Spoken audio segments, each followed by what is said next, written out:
पंजाब की गल करिए तो सियासतदान ते अफसरशाही एक दूसरे के आमो सामने ने।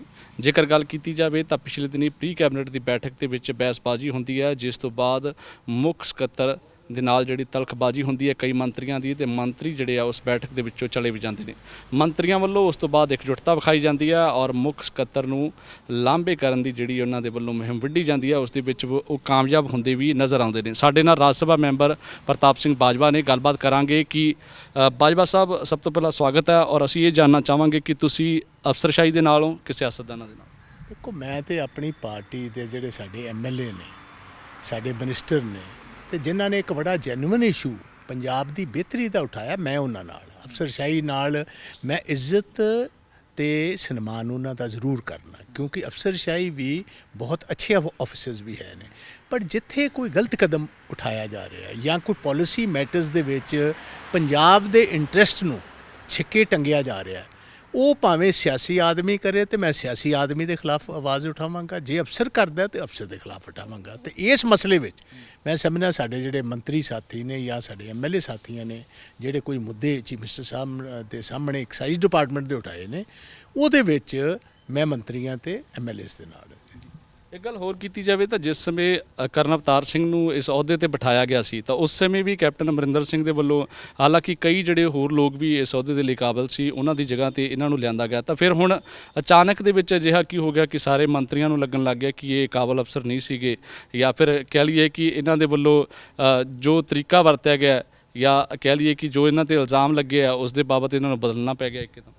देखो, ये कोई कर्नल अवतार सिंह का ऑल ऑफ अ सडन चीज़ नहीं हुई। जिहड़ा बेसिक मुद्दा बनया, जिहड़ा फ्लेयर अप होया मुद्दा ਉਹਦੇ फ्लेयर अप होने के पिछे कारण वड्डा ये सी कि इन्हां मंत्री साहबान ने एक दोवां ने ये गल कही कि कर्नल अवतार सिंह जी, तुसीं एक्साइज की पॉलिसी ते साडे नाल जिहड़ी चर्चा करन वास्ते आए हो, कृपा करके चर्चा करन तो पहले सानूं ये दसो कि 3 साल दीयां बोलियां हो चुकीआं, असीं जो तुसीं थल्लों पॉलिसी बनाते रहे हो, क्योंकि जोड़ा चीफ सैकटरी है कर्नल अवतार सिंह, ये एक्साइज एंड टैक्सेशन महकमे का सैकटरी भी सी।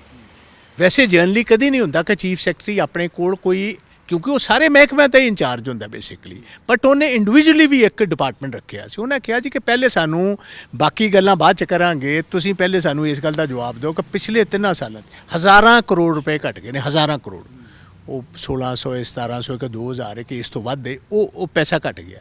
पहले सानू ये दसो कि कौन जवाब दे, तुसीं किन्नू किहदे ते ये जवाब इन्ना वड्डा खोरा जिहड़ा पंजाब दे खजाने नूं लग रहा। पंजाब दी वित्ती स्थिति अगे बहुत ज़्यादा कमज़ोर है, लोकां नूं दो जिहड़ी पेंशनस है ने, तनख्वाहां है ने, लोकां नूं 2 वक्त दे आटा दाल है, वो तो असीं देण दी पोजीशन च नहीं। जिमीदारां दे असीं जिहड़े कहे असीं करजे माफ़ करांगे या गरीब वर्ग जिहड़ा उन्हां नूं सहूलतां देवांगे, साडे हरिजन वीर ने, साड़ियाँ दलित भरा ने, साडा बैकवर्ड क्लासिस ने उन्हां दा, ते तुसीं ये उस गल दे विचों तलखी पैदा हो गई।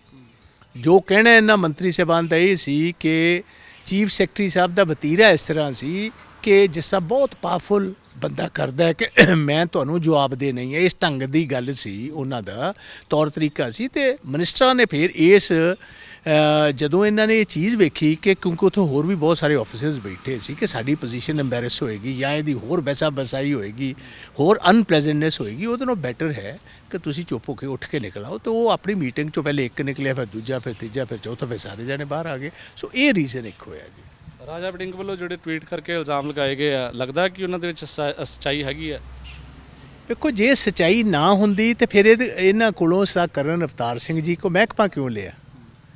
जे महकमा लैके चीफ सैकटरी रखिया बट एक्साइज का डिपार्टमेंट बदल के कल शाम नूं एक होर इन्हां दी जगह ते ऑफिसर इंचार्ज बनाया, उसका मतलब है कि गवर्नमेंट ने इनडायरैक्टली कबूल रहे कि जो राजे वड़िंग ने गल कही है कॉन्फ्लिक्ट ऑफ इंटरस्ट जिन्हों कहते हैं कि इन्हां दे ही इस महकमे दे विच इन्हां दा साहिबजादा ही चीफ सैकटरी साहब दा कारोबार करदा सी, किसी डिस्टिलरी दे नाल बैक हो सकता कि उहदे च पार्टनर सी या उहदे पिछों कोई कारोबार ना संबंध, पैसे उन्हें लगाए सी। समझो बेसिकली गल है कि इस कारोबार दे विच उहदा इंटरस्ट है सी, दिलचस्पी है सी।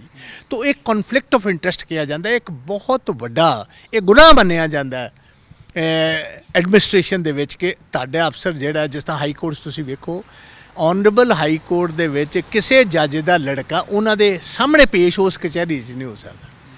ਇਹ ਨਹੀਂ ਹੈ ਕਿ ਬਿਜ਼ਨਸ ਕਰਨਾ ਕੋਈ ਗਲਤ ਗੱਲ ਹੈ, ਬਟ ਲੋਕਾਂ ਦਾ ਇਹ ਸੀ ਕਨਫਲਿਕਟ ਆਫ ਇੰਟਰਸਟ ਹੈ। ਉਹ ਜਦੋਂ ਉਹਦਾ ਮਤਲਬ ਉਸੇ ਮਹਿਕਮੇ ਜਿੱਥੇ ਬਾਪ ਇੰਚਾਰਜ ਹੈ ਤੇ ਉਸੇ ਮਹਿਕਮੇ 3 ਸਾਲ ਦਾ ਟਾਰਗੇਟ ਅਚੀਵ ਨਹੀਂ ਕਰ ਰਿਹਾ, ਅਜੇ ਤੱਕ ਕਦੀ ਨਹੀਂ ਹੋਇਆ। ਮੇਰਾ ਖਿਆਲ ਜਿੰਨਾ ਚਿਰ ਦੇ ਅਸੀਂ ਵੀ ਸਿਆਸਤ 'ਚ ਹਾਂ, ਬਹੁਤ ਸਾਰੀ ਸਾਨੂੰ ਜਾਣਕਾਰੀ ਵੀ ਸਾਡੇ ਤੋਂ ਪਹਿਲੇ ਵਕਤਾਂ ਦੀ ਵੀ ਹੈ, ਜਿੰਨਿਆਂ ਦੀ ਠੇਕਿਆਂ ਦੀ ਬੋਲੀ ਹੁੰਦੀ ਏ ਉਹਨੇ ਤੇ ਵਸੂਲੇ ਹੀ ਜਾਂਦੇ ਨੇ, ਉਹਨਾਂ ਤੋਂ 100-200 ਕਰੋੜ ਰੁਪਈਆ ਵੱਧ ਹੀ ਆਉਂਦਾ ਰਿਹਾ, ਕਦੀ ਘਟਿਆ ਨਹੀਂ। ਬਟ ਇੱਥੇ ਤੇ ਕਈ 100 ਹਜ਼ਾਰਾਂ ਕਰੋੜਾਂ 'ਚ ਘਟ ਗਿਆ।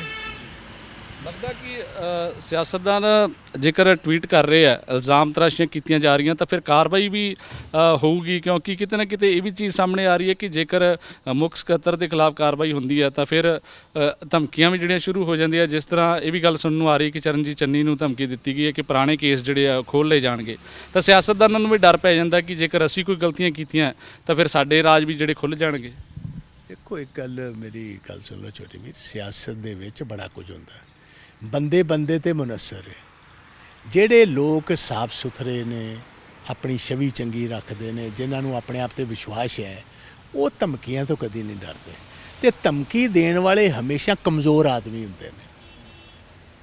ਕਮਜ਼ੋਰ ਆਦਮੀ ਧਮਕੀ ਦਿੰਦੇ ਨੇ ਤੇ ਉਹਨਾਂ ਹਮੇਸ਼ਾ ਲੋਕਾਂ ਨੂੰ ਡਰਾਉਣ ਦੀ ਕੋਸ਼ਿਸ਼ ਕਰਦੇ ਨੇ। ਤੇ ਲੋਕ ਜਿਹੜੇ ਕਿਰਦਾਰ ਵਾਲੇ ਨੇ, ਮੈਂ ਮੁਬਾਰਕ ਦੇਣਾ ਚਾਹੂੰਗਾ ਸਾ ਚਰਨਜੀਤ ਸਿੰਘ ਚੰਨੀ ਜੀ ਨੂੰ। ਉਹਨਾਂ ਨੇ ਠੋਕ ਕੇ, ਜਿਹੜਾ ਵੀ ਬੰਦਾ ਉਹਨਾਂ ਕੋਲ ਆਇਆ ਸੀ ਇਸ ਨਾਲ ਲੈ ਕੇ, ਉਹਨੂੰ ਉਹਨਾਂ ਠੋਕ ਕੇ ਜਵਾਬ ਦਿੱਤਾ ਕਿ ਜੇ ਕੋਈ ਪਰਚਾ ਪੁਰਚਾ, ਜੇ ਤੁਸੀਂ ਕੋਈ, ਜੋ ਮੈਂ ਸੁਣੀ ਸੁਣਾਈ ਗੱਲ ਹੈ ਕਿ ਜੇ ਕੋਈ ਇਹੋ ਜਿਹੀ ਚੀਜ਼ ਹੈ ਤੁਸੀਂ ਪਹਿਲੇ ਕਾਰਵਾਈ ਕਰਕੇ ਤੇ ਫੇਰ ਹੀ ਆਇਓ ਮੇਰੇ ਕੋਲ।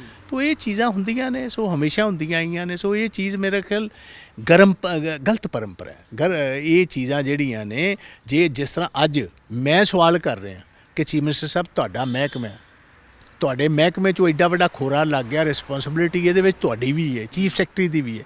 ਤੇ ਜੇ ਮੈਂ ਸਵਾਲ ਕਰਾਂ ਜਿਹੜਾ ਪਾਰਟੀ ਦੀ ਬਿਹਤਰੀ ਦਾ ਹੋਏ, ਜਿਹੜਾ ਪੰਜਾਬ ਦੀ ਬਿਹਤਰੀ ਦਾ ਹੋਏ, ਜਿਹੜਾ ਲੋਕ ਪੱਖੀ ਹੋਏ, ਤੇ ਕੱਲ੍ਹ ਨੂੰ ਤੁਸੀਂ ਕਹੋ ਕਿ ਇਹਦੇ ਖਿਲਾਫ ਹੀ ਪਰਚਾ ਦੇ ਲਓ, ਤਾਂ ਫਿਰ ਜਦੋਂ ਜਿਹੜਾ ਮਰਜ਼ੀ ਦੇਣਾ ਦੇ ਲਓ।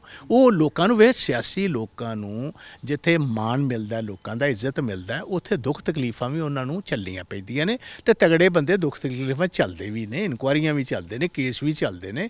ਵੇਖੋ, ਲੋਕਾਂ ਨੇ ਤੇ ਵੱਡੇ ਤੋਂ ਵੱਡੇ ਤੁਹਾਡੇ ਸਾਹਮਣੇ ਕੇਸੇ ਨੇ ਜਿੱਥੇ ਲੋਕਾਂ ਨੂੰ ਫਾਇ ਵੀ ਲੱਗਣਾ ਪਿਆ ਆਪਣੇ ਸਟੈਂਡ ਪਿੱਛੇ। ਉਹ ਲੋਕ ਕਿੰਨੇ ਨੇ ਆਪਣੇ ਕੋਲ, ਕਿੰਨੀਆਂ ਚੀਜ਼ਾਂ ਤੁਹਾਡੇ ਸਾਹਮਣੇ ਨੇ। ਸ਼ਹੀਦ ਆਜ਼ਮ ਭਗਤ ਸਿੰਘ, ਰਾਜਗੁਰੂ, ਸੁਖਦੇਵ, ਹਜ਼ਾਰਾਂ ਦੀ ਲਾਈਨ ਹੈ ਜਿਹਨਾਂ ਦੇਸ਼ ਦੀ ਆਜ਼ਾਦੀ ਵਾਸਤੇ, ਉਹਨਾਂ ਨੂੰ ਡਾਇਰੈਕਟਲੀ ਕੁਝ ਨਹੀਂ ਸੀ ਮਿਲਦਾ, ਬਟ ਦੇਸ਼ ਨੂੰ ਆਜ਼ਾਦ ਕਰਨ ਵਾਸਤੇ ਉਹਨਾਂ ਨੇ ਆਪਣੀਆਂ ਮਹਾਨ ਕੁਰਬਾਨੀਆਂ ਦਿੱਤੀਆਂ ਨੇ। ਸੋ ਲੋਕ ਅਸੂਲਾਂ ਨਾਲ, ਬਹੁਤ ਸਾਰੇ ਜਿੱਥੇ ਬੇਅਸੂਲੇ ਲੋਕ ਨੇ ਉੱਥੇ ਅਸੂਲਾਂ ਵਾਲੇ ਲੋਕ ਵੀ ਆ। ਜਿਹੜੇ ਅਸੂਲਾਂ ਵਾਲੇ ਲੋਕ ਨੇ ਉਹਨਾਂ ਨੂੰ ਇਸ ਕਿਸਮ ਦੀਆਂ ਧਮਕੀਆਂ ਜਾਂ ਚੀਜ਼ਾਂ ਜਿਹੜੀਆਂ ਨੇ ਉਹ ਕੋਈ ਫਰਕ ਨਹੀਂ ਪਾਉਂਦੀਆਂ, ਸੋ ਉਹਨਾਂ ਦਾ ਇਰਾਦਾ ਹੋਰ ਦ੍ਰਿੜ ਕਰਦੀਆਂ ਨੇ।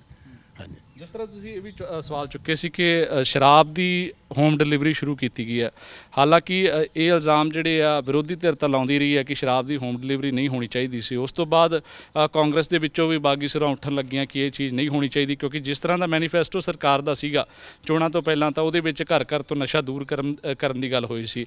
ਪਰ ਇਸ ਦੇ ਨਾਲ ਘਰ ਦੇ ਵਿੱਚ ਨਸ਼ਾ ਕਿਤੇ ਨਾ ਕਿਤੇ ਪਹੁੰਚਣਾ ਸੀਗਾ ਹੋਮ ਡਿਲੀਵਰੀ ਦਾ। ਤਾਂ ਲੱਗਦਾ ਕਿ ਇਹ ਸਟੈਪ ਸਰਕਾਰ ਦਾ ਗਲਤ ਸੀ, ਤੁਸੀਂ ਵੀ ਇਸ ਦੇ ਨਾਲ ਸਹਿਮਤ ਹੋ? ਔਰ ਇਸ ਤੋਂ ਇਲਾਵਾ ਜੇਕਰ ਗੱਲ ਕੀਤੀ ਜਾਵੇ ਤਾਂ ਸ਼ਰਾਬ ਦੀ ਜਗ੍ਹਾ, ਜਿਸ ਤਰ੍ਹਾਂ ਠੇਕੇ ਖੋਲ੍ਹੇ ਗਏ, ਉਸ ਦੀ ਜਗ੍ਹਾ ਲੋੜਵੰਦਾਂ ਤੱਕ ਰਾਸ਼ਨ ਜਿਹੜਾ ਪਹੁੰਚਾਉਣਾ ਜ਼ਰੂਰੀ ਹੋਣਾ ਚਾਹੀਦਾ ਸੀ ਸਰਕਾਰ ਨੂੰ। ਵੇਖੋ, ਗੱਲ ਇਸ ਤਰ੍ਹਾਂ ਹੈ, ਪੰਜਾਬ ਦੀ ਪਰੰਪਰਾ ਜਿਹੜੀ ਹੈ ਕੁਝ ਚੀਜ਼ਾਂ ਨਾਲ ਜਾਣੀ ਜਾਂਦੀ ਹੈ।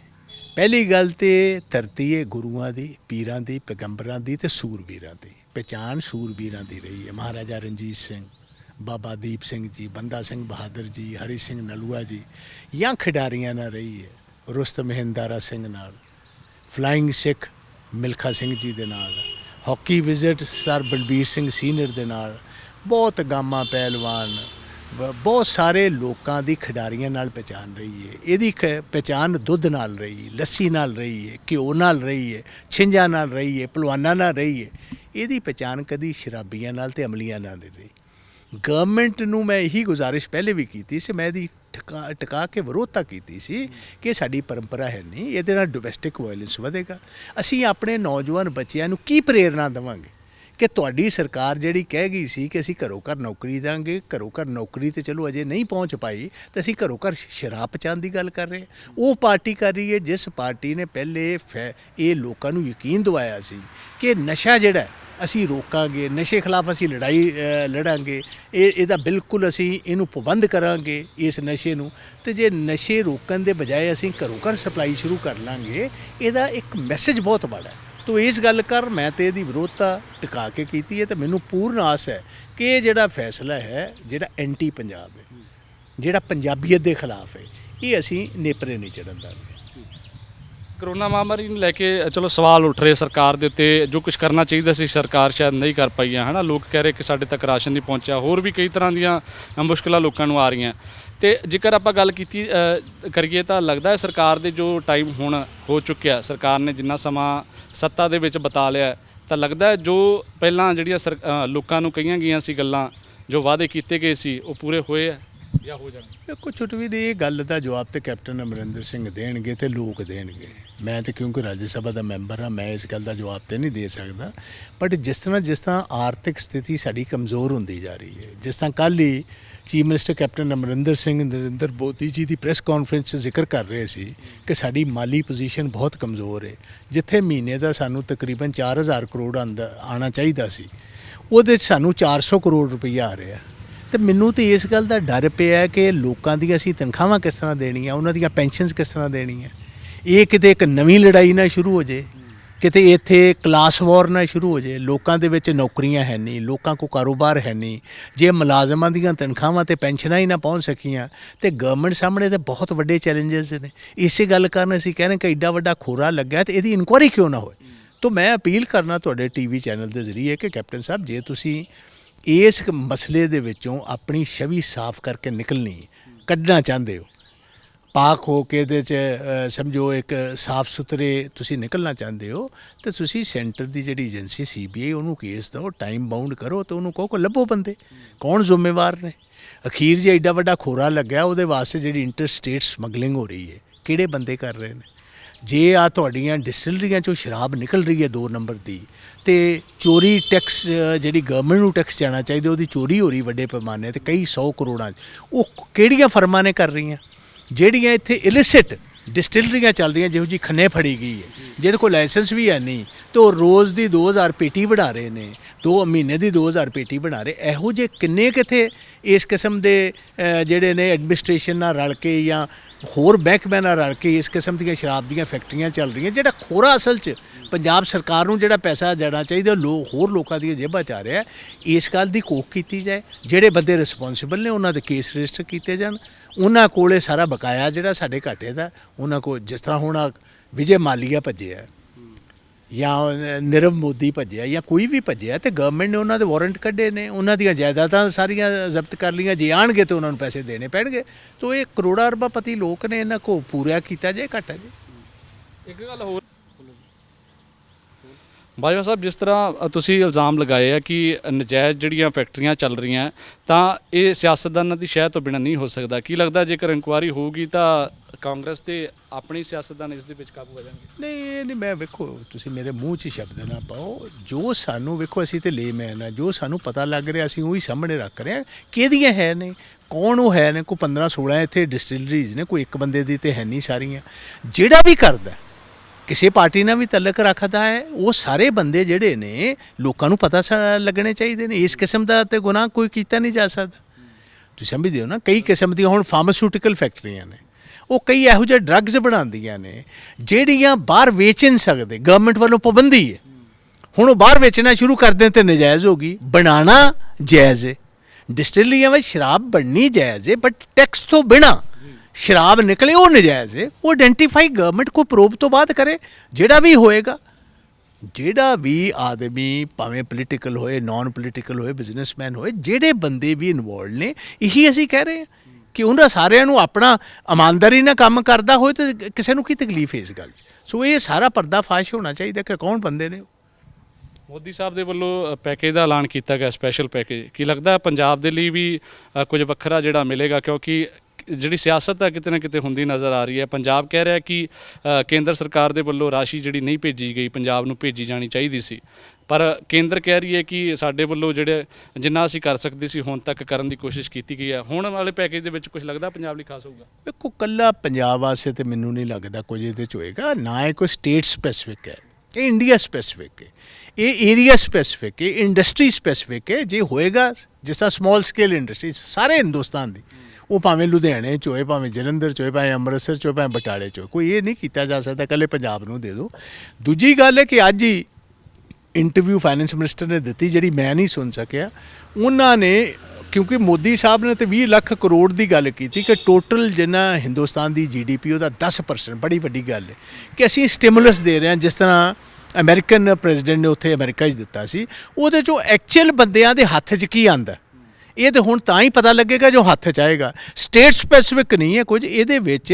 ਏਰੀਆ ਜਿਸ ਤਰ੍ਹਾਂ ਐਗਰੀਕਲਚਰਿਸਟ ਜ਼ਿਮੀਂਦਾਰੇ ਵਾਸਤੇ ਕੀ ਜਾਏਗਾ, ਮੀਡੀਅਮ ਸਕੇਲ ਇੰਡਸਟਰੀ ਨੂੰ ਕੀ ਜਾਏਗਾ, ਲਾਰਜ ਸਕੇਲ ਇੰਡਸਟਰੀ ਨੂੰ ਕੀ ਜਾਏਗਾ, ਜਿਹੜੇ ਹੋਟਲਾਂ ਵਾਲੇ ਨੇ, ਰੈਸਟੋਰੈਂਟਸ ਵਾਲੇ ਨੇ, ਉਹਨਾਂ ਨੂੰ ਕੀ ਜਾਏਗਾ, GST ਦੀ ਕੋਈ ਰਿਬੇਟ ਮਿਲੇਗੀ ਨਹੀਂ ਮਿਲੇਗੀ। ਸੋ ਇਸ ਤਰ੍ਹਾਂ ਸਾਰੇ ਲੋਕਾਂ ਵਾਸਤੇ ਐਟ ਲਾਰਜ ਹੋਏਗਾ, ਕੋਈ ਸਟੇਟ ਸਪੈਸੀਫਿਕ ਨਹੀਂ ਹੋਏਗਾ ਮੈਨੂੰ ਜੋ ਨਜ਼ਰ ਆਉਂਦਾ ਜੀ। ਹਾਂਜੀ ਠੀਕ ਹੈ। ਸੋ ਇਸ ਸਨ ਰਾਜ ਸਭਾ ਮੈਂਬਰ ਪ੍ਰਤਾਪ ਸਿੰਘ ਬਾਜਵਾ, ਜਿਨ੍ਹਾਂ ਦੇ ਵੱਲੋਂ ਵੱਖ-ਵੱਖ ਮੁੱਦਿਆਂ ਤੇ ਗੱਲ ਕੀਤੀ ਗਈ ਹੈ। ਇਹਨਾਂ ਨੇ ਕਿਹਾ ਕਿ ਅਫਸਰਸ਼ਾਹੀ ਜੇਕਰ ਆਪਦਾ ਕੰਮ ਸਹੀ ਢੰਗ ਨਾਲ ਨਹੀਂ ਕਰਦੀ ਤਾਂ ਫਿਰ ਇਹ ਸਿਆਸਤਦਾਨਾਂ ਦੇ ਹੱਕ ਦੇ ਵਿੱਚ ਖੜੇ ਨੇ ਔਰ ਉਹਨਾਂ ਦੇ ਖਿਲਾਫ ਜਿਹੜੀ ਆ ਉਹ ਕਾਰਵਾਈ ਵੀ ਹੋਣੀ ਚਾਹੀਦੀ ਹੈ। ਇਸ ਤੋਂ ਇਲਾਵਾ ਇਹਨਾਂ ਨੇ ਸ਼ਰਾਬ ਮਾਫੀਆ ਦੀ ਵੀ ਗੱਲ ਕੀਤੀ ਹੈ। ਜਿਸ ਤਰ੍ਹਾਂ ਨਜਾਇਜ਼ ਸ਼ਰਾਬ ਦੀਆਂ ਕਈ ਫੈਕਟਰੀਆਂ ਸੂਬੇ ਦੇ ਵਿੱਚ ਚੱਲੀਆਂ ਔਰ ਮਾਲੀਆ ਜਿਹੜਾ ਪੰਜਾਬ ਦਾ ਉਸ ਨੂੰ ਘਾਟਾ ਪਿਆ, ਕਈ ਕਰੋੜਾਂ ਦਾ ਘਾਟਾ ਹੈ ਔਰ ਜੇਕਰ ਇਹੀ ਪੰਜਾਬ ਦੇ ਖਜ਼ਾਨੇ ਦੇ ਵਿੱਚ ਪੈਸਾ ਪਹੁੰਚਦਾ ਤਾਂ ਸਰਕਾਰ ਕਾਫੀ ਕੁਝ ਜਿਹੜਾ ਲੋਕਾਂ ਦੇ ਲਈ ਕਰ ਸਕਦੀ ਸੀ। ਉਸ ਨੂੰ ਲੈ ਕੇ ਵੀ ਇਹਨਾਂ ਨੇ ਸਵਾਲ ਚੁੱਕੇ ਨੇ। ਇਹਨਾਂ ਨੇ ਕਿਹਾ ਕਿ ਜੋ ਲੋਕ ਅਜਿਹਾ ਕਰ ਰਹੇ ਨੇ ਉਹਨਾਂ ਦੀ ਵੀ ਜਾਂਚ ਹੋਣੀ ਚਾਹੀਦੀ ਹੈ ਤੇ ਉਹਨਾਂ ਦੇ ਖਿਲਾਫ ਵੀ ਜਿਹੜੀ ਹੈ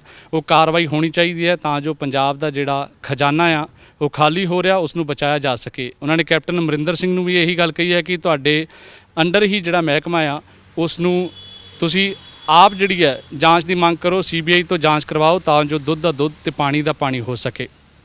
ਕੈਮਰਾਮੈਨ ਸੁਖਜਿੰਦਰ ਦੇ ਨਾਲ ਮੈਂ ਜਤਿੰਦਰ ਸਿੰਘ, ਚੰਡੀਗੜ੍ਹ।